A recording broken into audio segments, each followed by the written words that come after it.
देवं कंसचाणूरमर्दनम्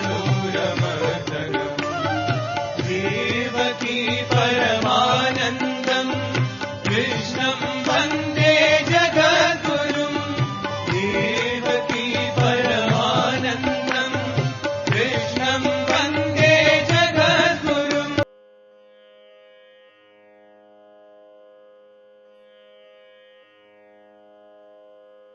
శ్రీ గురుభ్యో నమః. వ్యాస విరచిత శ్రీమద్భాగవతంలో దశమ స్కందంలో నేడు మనం 62వ అధ్యాయం ప్రవచించుకుంటున్నాం. ఇందులో బాణాసురుని యొక్క కూతురైనటువంటి ఉష తన స్నేహితురాలైనటువంటి చిత్రలేఖ సహాయంతో అనిరుద్ధుణ్ణి ద్వారక నుంచి ఈ శోణితపురానికి తీసుకురావడం, అంతఃపురంలో వారిద్దరు కూడా సుఖంగా ఉండడం, ఆ విషయం తెలిసి బాణాసురుడు ఏం చేశాడు అనేటువంటి ఘట్టాన్ని నేడు మనం ప్రస్తావించుకోబోతున్నాం. ముందుగా భగవత్ స్మరణ చేసుకుని ప్రారంభించుకుందాం. ఓ శుక్లాంబరధరం విష్ణుం శశివర్ణం చతుర్భుజం ప్రసన్నవదనం ధ్యాయేత్ సర్వవిఘ్నోపశాంతయే వ్యాసం వసిష్ఠనప్తారం శక్తేః పౌత్రమకల్మషం పరాశరాత్మజం వందే సుఖతాతం తపోనిధిం వ్యాసాయ విష్ణురూపాయ వ్యాసరూపాయ విష్ణవే నమో వై బ్రహ్మనిధయే వాసిష్ఠాయ నమో నమః. నారాయణం నమస్కృత్య నరం చైవ నరోత్తమం దేవీం సరస్వతీం వ్యాసం తతో జయముదీరయేత్. హరి ఓం.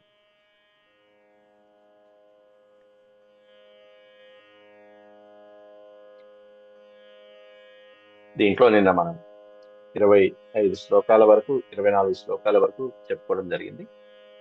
సాచతం సుందరవరం విలోక్య ముదితానన దుష్ప్రేక్ష్య స్వగృహే పుంభీరే మే ప్రాద్యుమ్నినాసమం. 23వ శ్లోకమే ఉన్న తత్ర సుప్తం సుపర్యంకే ప్రాద్యుమ్నిం యోగమాస్థిత. యోగ విద్యని ఆశ్రయించి చిత్రలేఖ తన స్నేహితురాలి కోసం, ఉషాదేవి కోసం యోగ విద్యతో అక్కడి నుంచి ద్వారక నుంచి గృహీత్వా శోణితపురం సఖ్యే ప్రియమదర్శయత్. ఆ ప్రద్యుమ్నుడి కుమారుడైనటువంటి అనిరుద్ధుణ్ణి అక్కడి నుంచి తీసుకొచ్చి తన సఖి అయినటువంటి ఉషాదేవికి ఆవిడ కోరుకున్నటువంటి కలలో దర్శనమిచ్చినటువంటి అనిరుద్ధుణ్ణి చూపించింది. ఆ వచ్చినటువంటి సుందరవరుణ్ణి చూసింది. సా అంటే ఆమె, ఆ ఉష వచ్చినటువంటి ఆమె తం సుందరవరం విలోక్య ముదితానన పరమానందం చెందింది ఆ సుందరుణ్ణి చూసి. స్వప్నంలో కాంచి అతనితో అనేకమైనటువంటి సరసాలలో ఆనందించినటువంటి ఉష తన స్వప్నాన్ని నిజం చేసుకుంటున్నది. ఇప్పుడు వచ్చినటువంటి కళ నిజమైంది. ఇప్పుడు ఉషకి ఉషా పరిణయం అని అద్భుతమైనటువంటి ఘట్టం ఇది మనకి ఇతిహాసాలలో. అట్లా ఇక్కడ ఉషా పరిణయం ఆవిడ స్వప్నంలో దర్శించడం, ఆ దర్శించినటువంటి స్వప్నం అలాగే అనిరుద్ధుడు ఇక్కడికి రావటం, ఆ సుందరవరుని చూసి ముదిత ఆనందించినటువంటి ముఖంతో దుష్ప్రేక్ష్యే స్వగృహే పుంభి రేమే ప్రాద్యుమ్నినా సమయం. ప్రద్యుమ్నుడి కుమారుడు, అందువల్ల ప్రాద్యుమ్నినా అనిరుద్ధుడితో హాయిగా తన స్వగృహంలో. దుష్ప్రేక్ష్య అనే పదానికి అర్థం ఏంటంటే వేరొక ఇతర పురుషుడెవరు కన్నెత్తి చూడలేనటువంటి అత్యంత రహస్యంగా ఉన్నటువంటి ఆవిడ యొక్క అంతఃపుర భవనంలో ప్రియమైనటువంటి ఆ ప్రద్యుమ్నుడు, ఆ అనిరుద్ధుడితో పాటుగా హాయిగా రేమే తన అంతఃపుర మందిరంలో హాయిగా రమించింది. అంతేకాకుండా పరాధ్యవాసస్ర గ్రంథ ధూపదీపాన దీపాసనాదిభిః పానభోజన భక్షైశ్చ వాక్యై శుశ్రూషయార్చితః. పరాధ్యవాసః పరాధ్య అనే పదానికి అర్థం ఏంటంటే వెలకట్టలేనటువంటి, ఇంత అనేటువంటి వెలకట్టలేనటువంటి శ్రేష్టమైనటువంటి అమూల్యమైనటువంటి అద్భుతమైనటువంటి వాసః వస్త్రములు, చక్కగా పట్టు వస్త్రములు మొదలైనటువంటివి ఏవైతే ఉంటాయో ఆ వస్త్రాలు, ఆభరణాలు, స్రగ్రంథ చక్కటి మాలలు, పుష్పమాలలు, గంధ, ధూప, దీప మొదలైనటువంటి అద్భుతమైనటువంటి సువాసనాభరితమైనటువంటి లేపనాదులు మొదలైనటువంటి వాటితో అతనికి స్వయంగా పరిచర్య చేస్తూ సేవ చేస్తూ శుశ్రూషయార్చిత అన్నారు అక్కడ. శుశ్రూష అంటే సేవ. దగ్గర ఉండి ఆ ఉష అనిరుద్ధుణ్ణి శుశ్రూష చేస్తూ ఆయనకి ఏ సమయంలో ఎప్పుడు ఏది కావాలో తానే దగ్గరుండి చూసుకుంటూ పాన భోజన భక్షైశ్చ వాక్యై శుశ్రూషయార్చిత. పాన భోజన అనేకమైనటువంటి పానాలు, అనుపానాలు, భోజన వసతులు మొదలైనటువంటి భక్ష్య భోజ్యములు ఏవైతే అవసరమో అవన్నీ చూసుకుంటూ మధురమైనటువంటి వాక్యములతో ఏ సమయానికి ఏ విధంగా మాట్లాడాలి, ప్రియుడితో అత్యంతమైనటువంటి సన్నిహితుడైనటువంటి ప్రియుడితో ఎలా మాట్లాడాలి, అందులోనూ రాచరికంలో ఉన్నటువంటి ఆ హోదాలో ఉన్నటువంటి వాళ్ళతో ఎలా మాట్లాడాలి అనేటువంటివన్నీ సందర్భంగా మాట్లాడుతూ పరిచర్య చేస్తూ అర్చించిందిట. ఒక భగవంతుణ్ణి ఎలా అర్చించాలో ఆ విధంగా అర్చిస్తూ ఆనందించింది ఉష.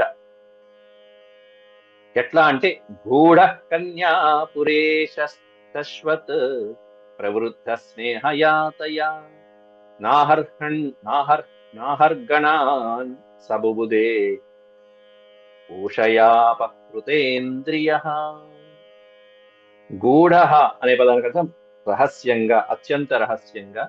కన్యాపురే, ఆ కన్య యొక్క అంతఃపురంలోనే ఎవరు కూడా చేరలేనటువంటి ఆ అంతఃపురంలో ఆవిడ ఇస్తున్నటువంటి ఆ సేవలన్నీ అందుకుంటూ ఆవిడ తన హృదయానికి అలా అలా తన ప్రియుణ్ణి ఇంకాస్త దగ్గర చేసుకుంది, సన్నిహితుడిని చేసుకుంది. ఆయన ఉషకి మరి అత్యంత సన్నిహితుడైపోయాడు, దగ్గర అయ్యాడు. ఆ అంతఃపురంలో సుఖడోలికలలో శశ్వత్ ప్రవృద్ధ స్నేహయ, ప్రవృద్ధ స్నేహయ దినదిన ప్రవర్ధమానమవుతున్నటువంటి అభివృద్ధి చెందుతున్నటువంటి ప్రేమానురాగాల మధ్యలో ఆమెతో తయా ఆ ఉషతో నాహర్గణాన్ సబుబుధే, అట్లా ఉన్నటువంటి ఆ ఉషా అనిరుద్ధులకి అహహ అనే పదానికి అర్థం రోజు. నా అహర్గణాన్ అని పదం పెట్టారు. నా అహర్గణాన్ అంటే ఎన్ని రోజులు గడిచింది అనేటువంటిది లెక్కించలేనటువంటి విధంగా అలా రోజులు గడిచిపోతూనే ఉన్నాయి. వీళ్ళు ఆనందంగా తేలియాడుతూనే ఉన్నారు. నాహర్గణాన్ సబుబుదే ఊషయాపహృతేంద్రియ. అలా ఊషయ, ఇక్కడ ఊషయా అపహృత ఇంద్రియ, వారి యొక్క ఇంద్రియాలు, వాటికి సంబంధించినటువంటి సుఖాలు ఏవైతే ఉంటాయో ఇంద్రియాలకు వశమైనటువంటి ఆ సుఖాలలో తేలియాడుతూ ఆనందంగా గడిపారు. కానీ ఎన్ని రోజులు గడిచిపోయింది అనేటువంటిది మాత్రం నబుబుదే, తెలుసుకోలేకపోయారు.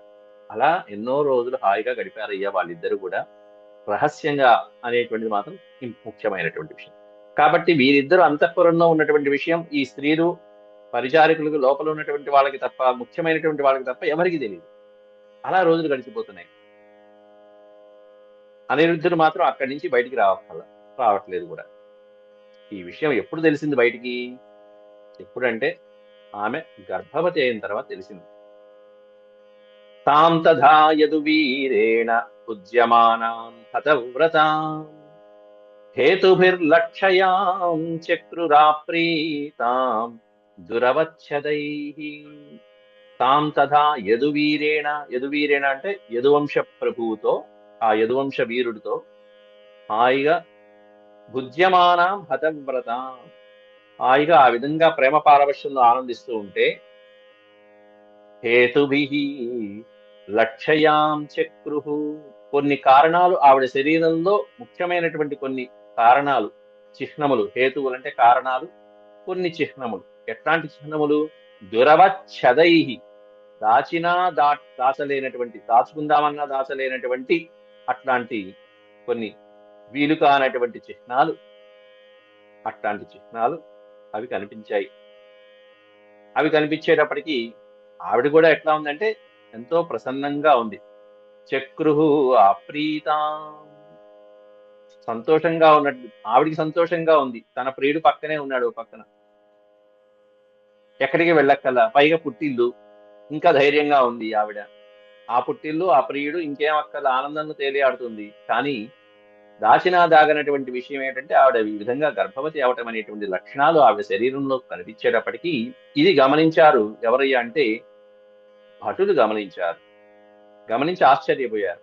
ఇదేమిటి ఈ విధంగా జరిగింది, ఈవిడ శరీరంలో ఈ విధంగా గర్భవతి అవటం ఏమిటి అనేటువంటి ఆ లక్షణాలు గమనించి వెంటనే రాజుగారైనటువంటి బాణాసురుడికి నివేదిస్తున్నారు ఇక్కడ. భట ఆవేదయాం చక్రు రాజంస్తే దుహితుర్వయం విచేష్టితం లక్షయామః కన్యాయాః కులదూషణం.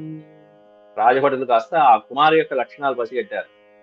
దాంతో ఏం చేశారు, వెంటనే మహారాజు దగ్గరికి వెళ్ళిపోయారు. రాజం, హే రాజన్, తే దుహితు, నీ కుమార్తెని మేము చాలా జాగ్రత్తగా పరిశీలిస్తున్నామయ్యా. ఎక్కడ ఎవరు కూడా ఏ మగవాళ్ళు కూడా లోపలికి ప్రవేశించడానికి అవకాశం లేకుండా రక్షిస్తున్నాం.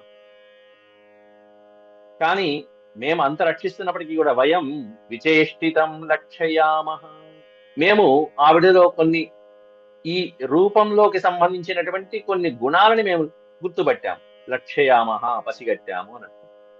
ఎట్లాంటి లక్షణాలు? విచేష్టితం, కొంచెం భిన్నంగా ఉన్నటువంటి లక్షణాలు. ఆవిడ కన్య, అది మాకు తెలుసు, వివాహం జరగలేదు. కానీ దానికి భిన్నమైనటువంటి విచేష్టలతో కూడుకున్నటువంటి ఆవిడ రూపము, ఆవిడ యొక్క ఆనవాళ్లు, ఇవన్నీ వీటిల్లో కొంచెం భిన్నమైనటువంటి ప్రవర్తన కనిపిస్తున్నది మాకు. కాబట్టి మీకు ఈ కన్య, ఇప్పటిదాకా మీకు కన్య అనుకుంటున్నారు, ఆ కన్య వలన మీ కులము దూషణం అయ్యేటువంటి సంకేతాలు కనిపిస్తున్నాయి అని వాళ్ళు నివేదించారు. కులదూషణం విచేష్టితం లక్షయామః, కాబట్టి మీ కులానికి చెడు పేరు తెచ్చేటువంటి లక్షణాలను మేము గుర్తించాం మహాప్రభు అంటూ చాలా ఆవేదన చెందుతూ మహారాజుకి విన్నవించారు భటులందరూ కూడా. అంతేకాదండి, మేము ఎంతో జాగ్రత్తగా కాపాడుకుంటూ వస్తున్నాం, ఎవ్వరు కూడా లోపలికి రాకుండా జాగ్రత్తగా మా శస్త్రములతో ధరించి ఆయుధదారులై మేమందరం కాపాడుతున్నామని చెప్పి కూడా చెప్తున్నారు. అంటే వాళ్ళ తప్పేం లేదు అక్కడ.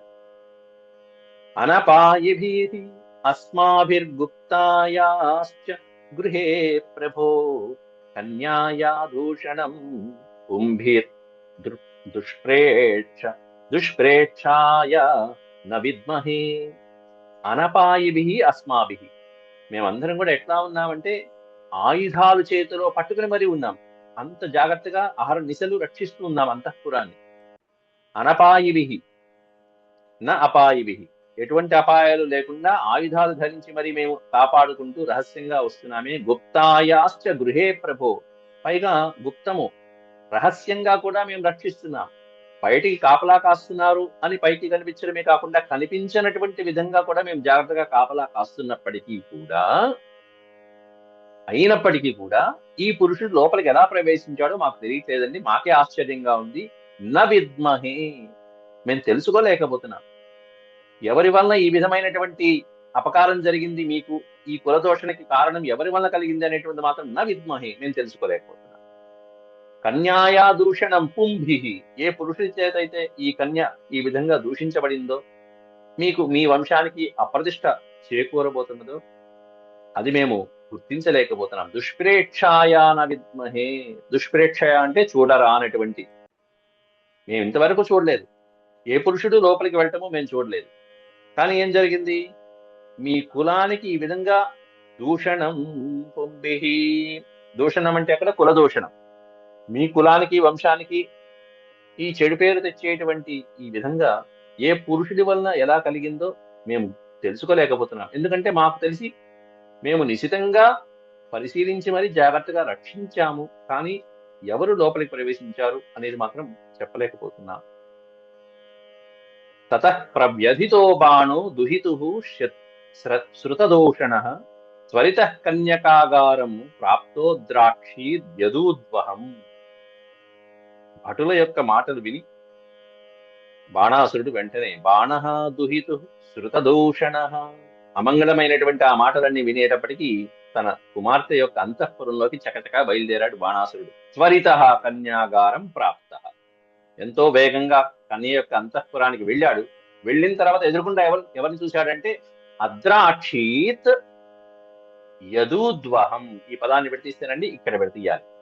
అద్రాక్షీత్ యదూద్వహం. యదూద్వహం అనే పదానికి అర్థం అక్కడ యదువంశ వీరుడు అని అర్థం. ఆ యదువంశ వీరుడితో సుఖంగా తన కూతురు ఉండటాన్ని స్వయంగా చూశాడు ఈ బాణాసురుడు. గిలగిల్లాడిపోయాడు ఒక్కసారిగా. ఆ అంతఃపురంలో ప్రవేశించడం ఏమిటి, ఆ యదువీరుడైనటువంటి అనిరుద్ధుడు ఆయనకి ఎదురుకుండా ఆ ద్రాక్షి కనిపించాడు. చూ ఎట్లా ఉన్నాడు ఆ అనిరుద్ధుడు చూడటానికి, బాణాసురుడు చూసేటప్పటికి ఎలా ఉన్నారు అనేటువంటిది 2 శ్లోకాల్లో వర్ణిస్తున్నారు ఇక్కడ. ఎంత సుందరంగా ఉన్నాడు. కామాత్మజం, ఎంత చక్కగా వేశారు ఆ పదం. కాముడు అంటే మన్మధుడు, ఆత్మజం మన్మధుడి యొక్క కుమారుడు. ఒకటేంటంటే అంత అందంగా ఉన్నాడని ఒక అర్థం, రెండోది ఏమన్నా నిజంగానే మన్మధుడి కుమారుడు అనిరుద్ధుడు. ఎందుకంటే ఈ అనిరుద్ధుడి తండ్రి ప్రద్యుమ్నుడు మన్మధుడి యొక్క అంశ. స్వయంగా అప్పుడు శివుని యొక్క కంటి మంటలలో కాలి భస్మమైపోయినటువంటి ఆ మన్మధుడు తర్వాత ప్రద్యుమ్నుడిగా జన్మించాడు రూపంతో, స్వరూపంతో. అది ప్రద్యుమ్నుడి యొక్క జన్మ సమయంలోనే మనం చెప్పుకున్నాం. అట్లాంటి ఆ ప్రద్యుమ్నుడి కుమారుడు కాబట్టి ఆ పదం విశేషంగా కామాత్మజం తం భువనైక సుందరం శ్యామం పిశంగాంబరమంబుజేక్షణం బృహద్భుజం కుంతలత్విషా స్మితావలోకేన మండితాననం అంటూ చెప్పారు చక్కగా. కామాత్మజం తం భువనైక సుందరం, సమస్త భువనాలలో ఏకైక సుందరుడు ఈయనేనా అన్నట్టుగా ఉన్నాడా అనిరుద్ధుడు. శ్యామం, నీలవర్ణంతో ప్రకాశిస్తున్నాడు. శ్రీకృష్ణ పరమాత్ముడి యొక్క వంశపారపర్యంగా వస్తున్నటువంటి రూపం అది. శ్యామం, నల్లగా ఆ నీలమేఘ ఛాయతో ఉన్నటువంటి దేహంతో. పిశంగాంబరం, పిశంగ అంబరం, అంబరం అంటే వస్త్రం. పిశంగాంబరం అంటే పచ్చని వస్త్రాన్ని ధరించాడు, పచ్చని పట్టు వస్త్రాన్ని ధరించాడు. పీతాంబరం అంటారు దాన్ని. పీతాంబరం అని ఒక చోట అన్నాడు, ఇక్కడేమైనా పిశంగాంబరం అన్నాడు. అట్లా పచ్చని పసుపు వస్త్రంతో ఉన్నటువంటి వాడు. అంబుజేక్షణం, పద్మపత్రాల వంటి నేత్రములు కలిగినటువంటి వాడు. బృహద్భుజం, విశాలమైనటువంటి వక్షస్థలం కలిగినటువంటి వాడు. అట్లాంటి సుందరమైన అనిరుద్ధుడిని చూశాడని చెప్పి వ్యాసుల వారు వర్ణిస్తూ కుండలత్విష, కుంతలత్విష, అద్భుతమైనటువంటి ఆ కుండలాల యొక్క కాంతితో ప్రకాశిస్తూ కుండలము కుంతలము అంటే అలక ముంగురుడు. చక్కగా ఓ పక్కన ఆ మణికుండలాలతో ఓ పక్కన, అంతేకాకుండా ఆ ముంగురుల యొక్క శోభ, ఇవన్నీ కూడా ఎంతో అందంగా ఉన్నాడు. అద్భుతంగా రూపంతో దిగి వచ్చినటువంటి మన్మధుడా ఉన్నట్టుగా ఉన్నాడు. స్మిత అవలోకన మండితాననం, చక్కటి అందమైనటువంటి హాస అవలోకనలతో, స్మితము అంటే చిరునవ్వు, చక్కటి చిరునవ్వులతో, అలంకారాలతో, అంతేకాకుండా చూపులతో ఆ సుందరుడి యొక్క ముఖం ఎట్లా ఉందంటే దర్శనీయంగా చూడచక్కగా ఉన్నదయ్యా. అట్లాంటి అనిరుద్ధుణ్ణి బాణాసురుడు ఉష యొక్క తండ్రి చూశాడు. అయితే ఏం చేస్తున్నాడు, ఏ పనిలో ఉన్నాడు ఆ సమయానికి అంటే అది కూడా వర్ణిస్తున్నాడు. అంటే బాణుడు తండ్రి చూసే సమయానికి ఎలా ఉన్నారు వీళ్ళిద్దరు అనేటువంటిది, భార్యతో కలిసి పాచికలాడుతున్నట్ట. చక్కగా అక్షక్రీడలో మునిగి ఉన్నాడు. దివ్యంతమక్షై ప్రియయాభినృమ్నయా తదంగ సంగస్తన కుంకుమస్రజం బాహ్వోర్దధానం మధుమల్లికాశ్రితాం తస్యాగ్ర ఆసీనమవేక్ష్య విస్మితః, తస్య అగ్ర ఆసీనమవేక్ష్య విస్మితః. ఆ విధంగా ఆసీనుడై తన కూతురుతో సరస సల్లాపాలాడుతూ ఉన్నటువంటి ఆ అనిరుద్ధుణ్ణి చూసేటప్పటికి ఆశ్చర్యపోయాడు బాణాసురుడు. విస్మితః, పరం విస్మితః. ఎట్లా ఉన్నాడంటే దివ్యంతమక్షై, అక్షై అంటే పాచికలు. ఆ పాచికల్లో పంజాలు వేస్తూ ఓ పక్కన తన ప్రియురాలైనటువంటి ఉషతో కలిసి పాచికలు ఆడుతూ దివ్యంతమక్షై.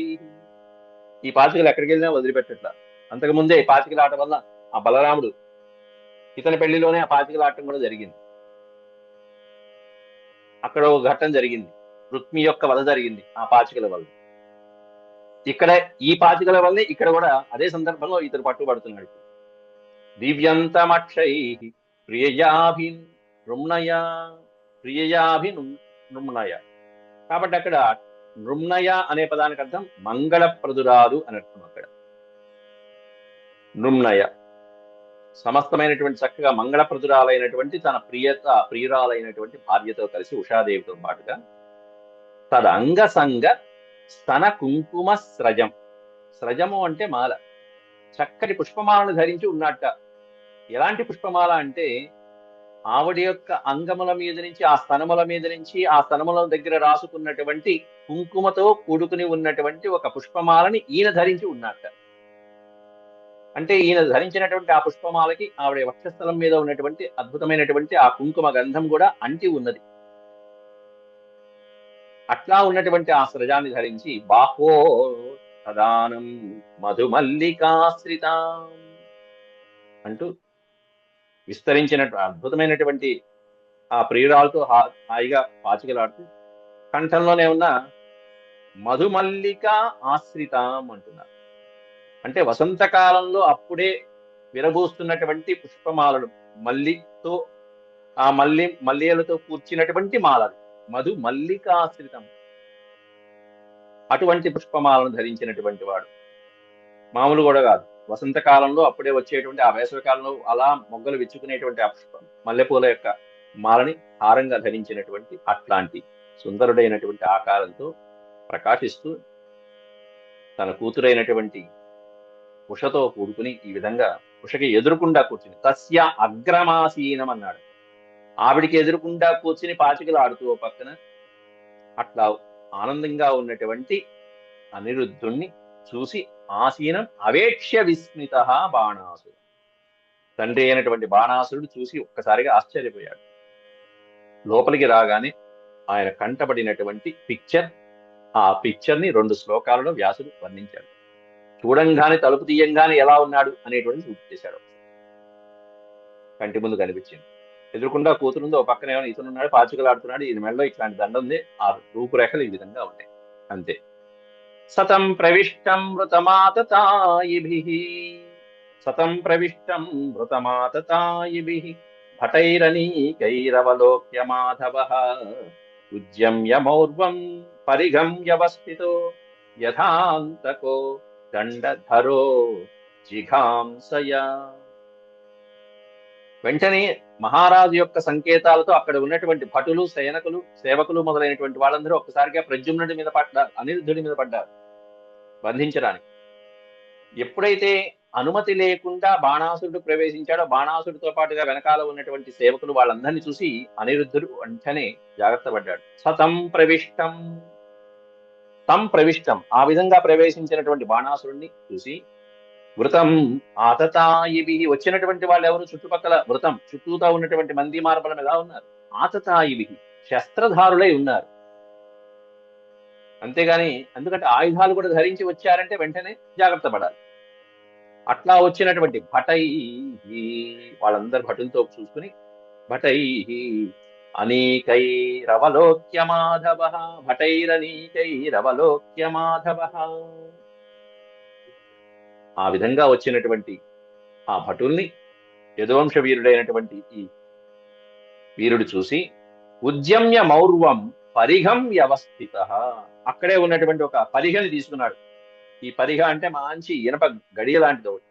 అట్లాంటి ఒక ఇనప గడియని తీసుకుని చేబూని వాళ్ళని చంపడం కోసం పరిఘం వ్యవస్థితో ఉద్యమ్య, ఉద్యమము ఉద్యమ్యం అనే పదానికి అర్థం ఏంటంటే ప్రయత్నించుట, పనికి పూనుకోవటం. ఎట్లా పూనుకున్నాడంటే యథా అంతకో దండధర జిగాంసయ, ప్రాణుల్ని సంహరించడానికి వస్తున్నటువంటి దండధారి అయినటువంటి కాల యముడిలాగా మీద పడ్డాట అనిరుద్ధుడు. అనిరుద్ధుడు వాళ్ళ మీద పడ్డాడు, వస్తున్నటువంటి భటుల మీద. సహా అనే పదానికి ఇక్కడ అర్థం అనిరుద్ధుడు. ఆ అనిరుద్ధుడు దండధర అంతక యథ, దండమును ధరించిన, యమదండ పాశాన్ని ధరించినటువంటి అంతక యముడి వలె ఆ వస్తున్నటువంటి ఆ భటుల్ని అందరినీ కూడా జిఘాంసయ, సంహరించాలనేటువంటి కోరికతో వాళ్ళ మీదకి ఇక లంఘించాడు. ఒక్కసారి వాళ్ళని యుద్ధం చేసి వాళ్ళందరినీ పరాజితం చేసి సావజత కొట్టి సంహరించి కొంతమందిని ఈయన యొక్క తాకిని తట్టుకోలేక పారిపోయారు లబోదిబోమ. జిగృక్షయాతాన్ పరిత ప్రసర్పతః శృణో యథా సుకరయూధపోహనత్ తే హన్యమాన భవనాద్వినిర్గత నిర్భిన్నమూర్ధోర్భుజా ప్రదుద్రువుః జిగృక్షయా తాన్ పరితః ప్రసర్పతః సునో యథా సూకరయూధపోహనతు. సూకరయూధపహ. సూకరము అంటే వరాహం. సూకరయూధపహ అనే పదానికి అర్థం ఆదివరాహావతారంలో ఉన్నటువంటి ఆ స్వామి ఏ విధంగా అయితే దుష్టుల్ని ఏ విధంగా సంహరించాడో అట్ట సూకరయూధపహ, అద్భుతమైనటువంటి ఆ వీర వరాహ అవతారంలో ఉన్నటువంటి ఆయన, ఆ శూకరదళ నాయకుడు కుక్కలని సునహాయధ, కుక్కల్ని చంపినట్టుగా, వీళ్ళందరూ కుక్కలు లాంటి వాళ్ళు, పనికి వాళ్ళని కుక్కలు లాంటి అట్లాంటి ప్రగల్భవంతులే తప్ప ఇట్లాంటి ఈ కుక్కల్లాంటి ఈ సేవకులందరినీ కూడా ఆ నిరుద్ధుడు తనని పట్టుకోవడానికి నలువైపుల నుంచి వస్తున్నారు. తాన్ పరితః ప్రసర్పత అన్నారు అక్కడ. పరితః అంటే చుట్టూతా వచ్చి గుమిగూడి ఆ అనిరుద్ధుల్ని పట్టుకోవడానికి, జిగృక్షయ చంపడానికి పట్టుకోవడానికి వస్తున్నటువంటి వాళ్ళని చూసి ఈ ఈ వీరుడు అనిరుద్ధుడు తే హన్యమాన భవనాద్ వినిర్గత, తే హన్యమాన, వాళ్ళని సంహరించడం కోసం భవనాత్ వినిర్గత, నిర్భిన్న మూర్ధోరుభుజా ప్రదుద్రువు, ఆ సైనికులందరినీ కూడా చుట్టుపట్టి హన్యమాన చంపడం మొదలుపెట్టాడు. ఆ చేతిలో ఉన్న పెద్ద ఇనపగడి ఒకటి తీసుకున్నాడు, దాంతో దొరికిన వాళ్ళని దొరికినట్టు కొడుతున్నాడు. దొరికిన వాళ్ళని దొరికినట్టు కొట్టి ఇక భయంకరమైనటువంటి యుద్ధం చేస్తూ ఉంటే ఆ యుద్ధంలోంచి మిగిలినటువంటి వాళ్ళు ఈయన ధాటి తట్టుకోలేక కొంతమంది వీరులు అక్కడ మరణించారు. కొంతమంది అక్కడి నుంచి నిర్భిన్న మూర్ధ ఉరు భుజాహ, కొంతమందికి శిరస్సులు ముక్కలు ముక్కలైపోతున్నాయి, కొంతమందికి భుజాలు, తొడలు, శరీర బాహువులన్నీ చిన్నాభిన్నమైపోతూ ఉంటే ఆ ప్రాంతం నుంచి వాళ్ళు అక్కడి నుంచి ప్రదద్రుహు అంటే పారిపోవటం, ఆ ప్రాంతాన్ని వదిలిపెట్టేసి అక్కడి నుంచి పారిపోయారు లబోదిబోమని. సేవకులు ఆ స్వామి యొక్క, అనిరుద్ధుడి యొక్క ప్రతాపం తట్టుకోలేక నిలబడలేకపోయారని చెప్పడం. చివరికి ఎవరు మిగిలారు? ఇంకా బాణాసురుడు మాత్రమే మిగిలారు, మిగతా వాళ్ళందరూ వెళ్ళిపోయారు. దాంతో అనిరుద్ధుడి యొక్క ప్రతాపం చూసి ఇక రంగంలోకి దిగుతున్నాడు స్వయంగా బాణాసురుడే. తం నాగపాశైర్బలినందనో బలినందనుడు, బలినందనుల్లో బలవంతుడైనటువంటి వాడు. బలికి ఉన్నటువంటి అంతమంది కుమారుల్లో కూడా పెద్దవాడు, జ్యేష్ఠుడైనటువంటి వాడు. బలికి ఉన్నటువంటి భార్యల్లో రెండో భార్య కుమారుడు ఇతడు. రెండో భార్య కుమారుల్లో పెద్దవాడు బలి చక్రవర్తి భార్యల్లో రెండో భార్య, ఆ భార్య యొక్క కుమారుడు. అట్లాంటి ఈయన బాణాసురుడు ఏం చేశాట? నాగపాశై, బలమైనటువంటి నాగపాశాలతో వెంటనే మంత్రబంధనంతో ఇతన్ని బంధించాలని చెప్పి నాగపాశాలను విడిచిపెట్టాడు. ఘనంతం స్వసైన్యం కుపితో బబంధ, తన యొక్క సైన్యాన్ని ఘనంతం సంహరిస్తూ తన సైన్యం మీద విరుచుకుపడుతున్నటువంటి ఆ నిరుద్ధుణ్ణి కోపంతో బంధించడం కోసం అని చెప్పేసి నాగపాశాల్ని విడిచాడు. ఆ నాగపాశంతో ఉషాభృశం శోక విషాద విహ్వల బద్ధం నిశమ్యాశ్రుకలాక్షరో ప్రౌదిషీత్. ఎప్పుడైతే నాగపాశాలు, అవి మంత్రబంధనాలు, నాగపాశములు మంత్రబంధనాలు అనేటువంటి ఎంతో శక్తి సంపన్నతో కూడుకున్నవి. మనకి రామాయణంలో కూడా ఇంద్రజిత్తు ప్రయోగించాడు రామలక్ష్మణుని. అలాగే కర్ణుడు ప్రయోగిస్తాడు అర్జునుడి మీద. అక్కడ కృష్ణ పరమాత్మ స్వయంగా ఉండి ఆ నాగపాశం నుంచి అర్జునుడిని రక్షించడం జరిగింది. అద్భుతమైనటువంటి ఘట్టం అది. అట్లా ఇక్కడ కూడా బాణాసురుడు ఆ నాగపాశాన్ని వదిలిపెడుతున్నాడు. నాగపాశాలతో ఈ అనిరుద్ధుణ్ణి బంధించడం జరిగింది. ఈ విధంగా తనకి ఇష్టమైనటువంటి ప్రియుడు ఈ విధంగా బందీరవటం చూసి ఉషాభృశం శోక విషాద విహ్వల, ఉషాదేవి ఎంతో శోకంతో విలవెల్లాడిపోతూ కన్నీరు మున్నీరుగా విలపించడం సాగింది. బద్ధం నిశమ్య అశ్రుకలాక్ష రౌదిషీత్, అశ్రుకలాక్ష, కన్నీటితో అలా బాధపడుతూ ఉషాదేవి విలపిస్తూ ఉన్నది పాపం.